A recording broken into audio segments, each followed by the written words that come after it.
So you came here from Brazil 9 months ago. How hard have you found it getting a property? This has been just a nightmare for you, hasn't it?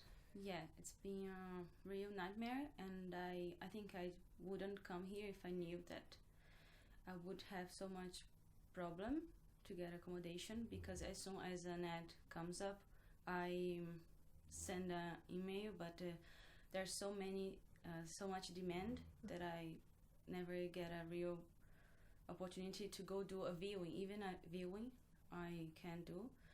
And you went to see a place recently, and tell us what that was like in terms of the demand for the property. It was insane. As soon as I got there,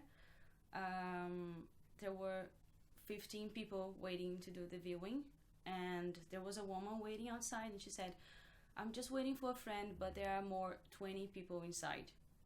So it's just insane and really high, and I'm just kind of desperate and a bit depressed to have to be living this situation. Yeah, and you've a friend who's sleeping on a couch. She's effectively homeless at the moment. Yeah, I have countless stories from friends and acquaintances who had to go back to their countries.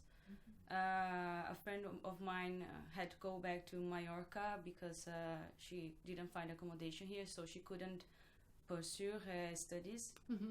And another friend who is living on the couch. Yeah. Who is sleeping on the couch. So it's horrible.